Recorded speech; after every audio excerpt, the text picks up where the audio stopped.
ગુજરાત ફર્સ્ટનો જનરથ પહોંચ્યો અમદાવાદના ખાડિયામાં। અમદાવાદમાં ખાડિયામાં હેરિટેજની ઓળખની સાથે ભાજપનો પ્રચાર। આગામી દિવસોમાં ડ્રેનેજના કામોને પ્રથમ પ્રાધાન્ય આપશે।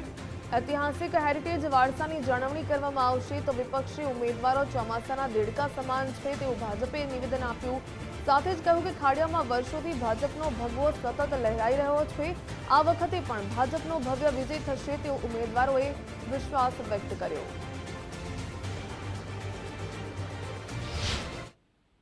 નમસ્કાર, સ્ટુડિયો ઓન વ્હીલ મુદ્દાઓનો મહારથ અને સ્થાનિક સ્વરાજનો જનતાનો રથ લઈ અને હેરિટેજ અમદાવાદ જે ઓળખ આપે છે, જૂનું અમદાવાદ, સ્થાનિક સ્વરાજની ચૂંટણી છે અને જૂના અમદાવાદમાં છીએ અને ખાસ એ વોર્ડની અંદર છીએ કે જે વોર્ડ એક સ્થાપિત વોર્ડ છે અને સાથે જ આ વોર્ડના કારણે અમદાવાદને એક ઓળખ પણ અલગ મળે છે। ખાડિયા વોર્ડમાં છીએ અને ખાડિયા વોર્ડના ઉમેદવારો આપણી સાથે છે, તેમની સાથે વાત કરીએ અને પૂછીએ કે ખાડિયા વોર્ડ જે છે અમદાવાદને એક ઓળખ આપતો ને સાથે જૂનું અમદાવાદ પણ કહેવાય છે। પહેલાં તો એક એવા વોર્ડમાંથી આપે ઉમેદવારી કરી છે કે જે જૂનું અમદાવાદ તરીકે પણ ઓળખાય છે। હજી આ ખાડિયા વોર્ડ છે કે જે હેરિટેજમાં પણ જેનો સમાવેશ થાય છે, ઘણી બધી એવી હેરિટેજ પોળ છે, કુવાઓ છે, ઘણું બધું છે। આ વોર્ડમાંથી જ્યારે દાવેદારી કરીએ ત્યારે એક અમદાવાદની મોટી જવાબદારી લઈ અને દાવેદારી થતી હોય છે। કઈ આશાઓ સાથે દાવેદારી અને શું વિશ્વાસ સાથે લોકો પાસે જઈ રહ્યા છે? ખાડિયા એ અમારી માં છે, અમારી જન્મભૂમિ, કર્મભૂમિ, અને જેમ આપશ્રીએ કીધું એમ ખાડિયા એ આખા ગુજરાતની એક ઓળખ અને દિશા બતાવતું વોર્ડ છે। તમે અત્યારે અહીંયા જોઈ શકશો, તમે જે હેરિટેજની વાત કરી તો તમે આ વિસ્તારમાં તમે જુઓ તો તમને એમ લાગશે કે તમે પેરિસમાં ફરો છો। લોકો અત્યારે અમદાવાદ અને ગુજરાતમાંથી અને બહારથી, ઇવન જે બહારથી બી લોકો આવે છે તો કે ભાઈ અમદાવાદમાં જવું છે તો અમદાવાદમાં એ લોકો એવું કહે છે કે ભાઈ ખાડિયા અમે જઈએ, હેરિટેજ સિટી જોવા જઈએ। અત્યારે તમે જોશો તો અમે પોળોની જે દિવાલો છે એ બી કોર્પોરેશન દ્વારા ચાલુ કરેલ છે અને અમે અનેક અવનવા બધા જે હેરિટેજને લગતા એ અત્યારે અમે રિસ્ટોરેશનનું બી કામ ચાલુ કર્યું છે। બીજી આગળ વાત કરીએ તો રેફરલ હોસ્પિટલ જે ખાડિયાની સામાન્ય જનતાને જે રોજબરોજ જે મેડિકલની સુવિધા મળે એનું કામ બી અમે ચાલુ કર્યું છે।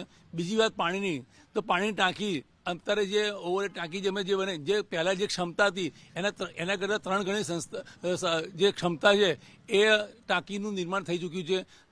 અમે વોટર ડિસ્ટ્રીબ્યુશનથી માંડીને નવો બોરથી માંડીને તો આ અલગ અલગ જગ્યામાં અમે ખાડિયા એ અશોકભાઈ ભટ્ટ સાહેબથી માંડીને અમે 1972થી અમને જે આ વિજયની યાત્રા ચાલુ કરી હતી, અમે એ વિજય યાત્રા ચાલુ રાખી છે અને હવે પછીના આવનારા દિવસોમાં ખાડિયાની પેનલ જીતશે એ દિશામાં અમે આગળ કામ કરીએ છીએ।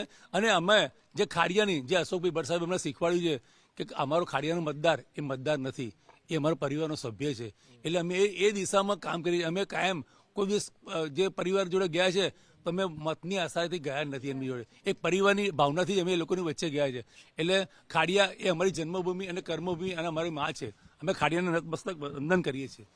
બેન, કઈ આપને પૂછવા માંગીશ કે કયા મુદ્દાઓના આધારે ખાડિયા હેરિટેજ અને ઘણું બધું એ વારસો છે અમદાવાદને આપ્યો છે અને ગુજરાતને પણ આપ્યો છે, તો અત્યારની જો પરિસ્થિતિને જોઈએ તો કયા મુદ્દાઓના આધારે આપણે લોકો પાસે જઈ રહ્યા છીએ અને કેમ ભારતીય જનતા પાર્ટીના ઉમેદવારને મત આપે, કેવી રીતે રીઝવી રહ્યા છે? જો એક તો હેરિટેજ જાહેર થયું છે, મારું ઘર બી પોતાનું હેરિટેજ છે। અત્યારના લોકો લગ્નમાંથી પ્રી વેડિંગ માટે બી લોકો અહીંયા શૂટ કરવા આવે છે। જો હેરિટેજ છે તો એ શૂટ કરવા અહીંયા આવે છે। પહેલાં લોકો જે બહાર પૈસા ખર્ચીને જતા હતા, હવે અહીંયા લોકો ફ્રીમાં કરે છે અને પોતાનું પોર્ટફોલિયો બનાવે છે ને એ બધું કરે છે। અને અમને જે વિશ્વાસ છે કે અમને જે આજ સુધી 55 વર્ષથી ભાજપ છે, હવે આ 60મા વર્ષમાં પ્રવેશ થઈ રહેશે 5 વર્ષ પછી, પણ અમને એ જ ભાવથી ને એ જ ખોબાથી અમને વોટ આપશે એ પ્રજાનો અમારી પર વિશ્વાસ છે। રિઝલ્ટની અપેક્ષા અત્યારથી શું લાગે છે તમને કે ભારતીય જનતા પાર્ટીની પેનલ આવશે? કારણ કે આ વખતે કોંગ્રેસોએ ખાડિયા વોર્ડમાં નહીં પરંતુ ઘણી બધા એવા વોર્ડ છે કે જ્યાં આગળ યુવાનોને તક આપી છે, એ લોકો પણ મેનિફેસ્ટો બનાવી અને લોકો પાસે જઈ રહ્યા છે કે ભાઈ ભારતીય જનતા પાર્ટી અમુક કામ નથી કરે, અમે કરી આપીશું।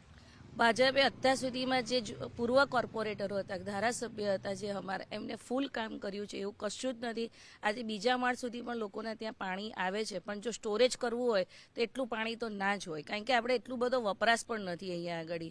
અને અમને એટલી ખબર છે કે અમે વિકાસ કરીશું અને અમે એમને વિશ્વાસમાં રાખીને જ કામ કરીશું। તમને શું લાગે? તમે જેમ વાત કરી તો ખાડિયા એક જૂનું કોટ વિસ્તાર છે, એ 100 વર્ષ જૂનું અમદાવાદ શહેરનું સૌથી જૂનામાં જૂનું સિટી છે।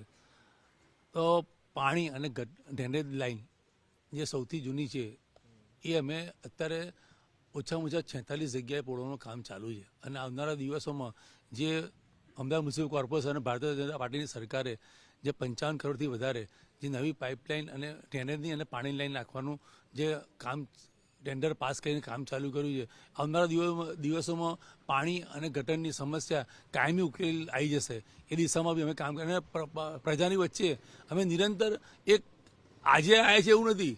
તમે જોશો કે તમે જેમ કોંગ્રેસની વાત કરી તો કોંગ્રેસ અને બીજા અન્ય પક્ષો એ ફક્ત ને ફક્ત જ્યારે ઇલેક્શન આવે છે ત્યારે જેમ પેલા દેડકાઓ બહાર આવે એવી રીતે એ લોકો બહાર આવે છે.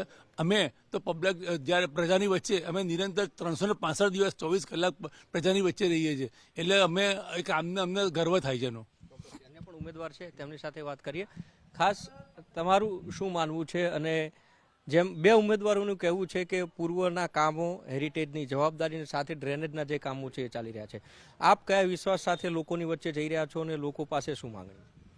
હું પહેલાં તો ભારતીય જનતા પાર્ટીનો ખૂબ ખૂબ આભાર માનું છું કે જેણે મને ખાડિયા વિસ્તારમાંથી ઉમેદવાર તરીકે ઊભી રાખી છે અને હું મારો પરિવાર છે, ખાડિયા એક મારો પરિવાર છે અને હું પરિવાર સાથે એ જ કહેવા માંગી છું કે આટલા વર્ષમાં બહુ જ સારા કામ થયા છે અને સારી રીતે વિકાસના કામો થઈ રહ્યા છે અને મારા પરિવાર મને જે વિકાસ માટે એમ કહેશે કે મારે આ કરવું છે તો હું એ તરફ ધ્યાન દોરી અને એમનું કામ ચોક્કસપણે પૂર્ણ કરીશ. આ જે બુક છે, બુકની અંદર શું લોકોને મેનિફેસ્ટો આપી રહ્યા છો, લોકોને શું કહી રહ્યા છો કે કેમ ભારતીય જનતા પાર્ટી ખાડિયા જોઈએ? બુકની અંદર બધું વર્ણન કરેલું જ છે અને દરેક અમે જ્યાં બધા બેસતા હોય ત્યાં લાઇબ્રેરી છે કે જ્યાં બધા ચોક છે ત્યાં બધી જગ્યાએ પુસ્તિકા વિતરણ કરીએ છીએ અને લોકો અંદર વાંચીને ભારતીય જનતા પાર્ટીને સમર્થન આપી રહ્યા છે. કયા મુદ્દા આધારે લોકો પાસે જઈ રહ્યા છે? મુદ્દા તો સામાન્ય બધા જે જનરલ હોય એ જ હોય ઇલેક્શન વખતે જે. તો ઉમેદવારો છે એમણે ખૂબ એક મોટી વાત કહી છે કે અન્ય પાર્ટીના જે લોકો છે એ ચોમાસામાં જેમ દેડકાઓ બહાર આવે તેમ બહાર આવે છે, પરંતુ ભારતીય જનતા પાર્ટીના ઉમેદવારો 24 કલાક છે, 365 દિવસ લોકો સાથે રહેવાવાળા છે અને એ જ અપેક્ષાઓ સાથે, વિશ્વાસ સાથે એ લોકો ઉમેદવારી કરી રહ્યા છે અને આવનારા દિવસમાં ખાડિયામાં પણ ભારતીય જનતા પાર્ટીની પેનલ જ વિજય બનશે તેવો વિશ્વાસ પણ વ્યક્ત કર્યો છે. કેમેરા પર્સન મનીષ ત્રિવેદી સાથે ઉમંગ રાવલ, ગુજરાત ફર્સ્ટ, ખાડિયા.